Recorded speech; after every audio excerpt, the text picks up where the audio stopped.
تھوڑا سا سر بتائیے گا کہ جو آپ کا اور مولانا صاحب کا مسودے پہ ایک اتفاق رائے ہوا ہے، اس کا تھوڑا سا بتائیے گا اس میں کون سی شکیں شامل ہیں، کیونکہ لوگوں میں بڑا پریشانی پائی جاتی ہے۔ زیادہ تر شکیں ہم نے دیکھی ہے، مولانا صاحب کے ساتھ ہمارا کافی حد تک اتفاق ہوا ہے، اور انشاءاللہ تعالی باقی بھی اتفاق کل تک ہو جائے گا۔ لیکن ہم یہ ہے کہ جو کچھ ہم کریں گے خان صاحب کے مشورے کے ساتھ کریں گے، تو وہ سبجیکٹ تو خان صاحب کی اپروول ہوگا انشاءاللہ۔ سر خان صاحب سے ملاقات نہیں ہونے دی جا رہی، تو انشاءاللہ تعالی پرسوں ہو جائے گی، پرسوں ہو جائے گی انشاءاللہ۔ بیرسٹر گوہر صاحب کل جا رہے ہیں اس میں کمیٹی میں؟ کمیٹی میں جائیں گے، ہاں کمیٹی میں تو جائیں گے۔ اچھا آپ بات سنیں ایک منٹ، لمبی پریس کانفرنس کے بعد بھی آپ چلیں ٹھیک ہے، ادھر سے سوال جواب نہیں وہ ہو گئی نا، مجھے یہ تھا کہ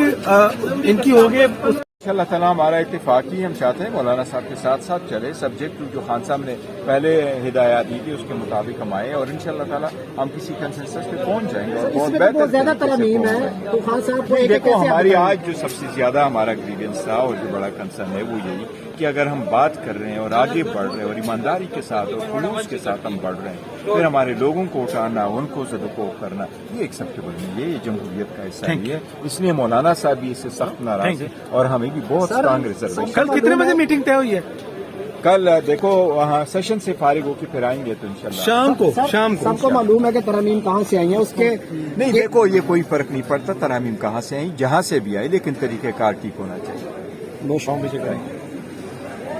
اس پروسیس میں شریک ہو اور مولانا صاحب کے ساتھ تھرو آؤٹ ہم شریک رہے، لیکن آج ہم مولانا صاحب کے سامنے بھی ہم نے یہ پوائنٹ اٹھایا کہ جبکہ ایک طرف ہم مذاکرات کر رہے ہیں، بات چیت کر رہے ہیں، کمیٹی میں بیٹھے ہیں، آگے بڑھنے کی کوشش کر رہے ہیں، ایک ایک شک کو جاننے کی کوشش کر رہے ہیں، اپنا ورژن بنانے کی کوشش کر رہے ہیں، لیکن اسی کے ساتھ ساتھ ہمارے جو ایم این ایز ہے اور ہمارے سینیٹرز ہیں ان کو اگر آپ ہراس کر رہے ہیں تو ایسے قانون سازی کا اور آئینی ترامیم کا فائدہ کیا ہے؟ پھر ایوان بھی آپ کا ہے، زور زبردستی بھی آپ کا ہے، یہ لوگ بھی سارے آپ ہیں۔ جیسے قانون چاہتے ہیں آپ بنا لیں، پھر جیسے اگر آپ کہتے ہیں کہ یہی طریقہ ہے پھر ہم اس پروسیس میں شریک نہیں ہوں گے۔ اس لیے آج مولانا صاحب کے ساتھ ہمارا تفصیلی ایک پروسیس چلا ہے اور اس میں ہم نے کئی سارے چیزوں پہ ہم نے اتفاق کر لیا، آلموسٹ اتفاق کر لیا۔ انشاءاللہ تعالیٰ کل ہماری ایک اور بھی میٹنگ ہوگی انشاءاللہ تعالیٰ، اور ہمارے طرف سے سب کچھ فائنل ہو جائے گا۔ لیکن یہ پوائنٹ آؤٹ کرنا چاہ رہے ہیں کہ جس طرح مولانا صاحب نے فرمایا کہ اگر حکومتی رویہ یہی رہا تو شاید ہم آگے نہیں بڑھ سکیں گے۔ مولانا صاحب اس حوالے سے میں ایک بات کر لوں، ہم نے تمام اپنے اراکین پارلیمنٹ کو 63(1) کے تحت نوٹس جاری کر دیے ہیں کہ وہ سب اپنی پارٹی کے فیصلے کے تحت ووٹ دینے کے پابند ہوں گے، اور کل کوئی یہ شکایت نہ کر سکے کہ ہمیں تو پارٹی نے کوئی ہدایات نہیں دی۔ اچھا مولانا صاحب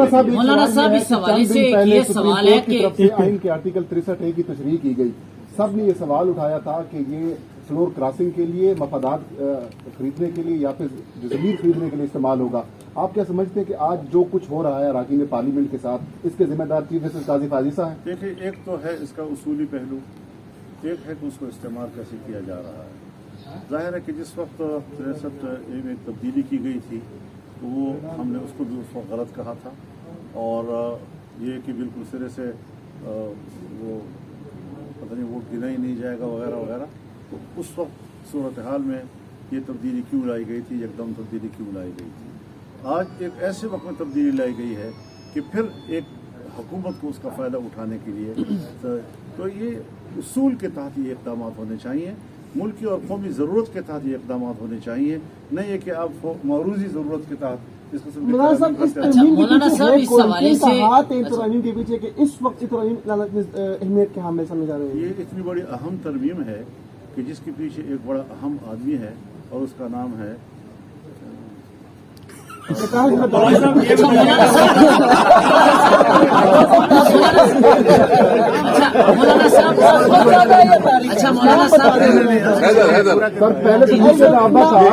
نقل ہو سکتا ہے۔ مولانا صاحب یہ سوال لے لیں، آپ نے کہا کہ کل صبح تک کا وقت دیتے ہیں یہ حالات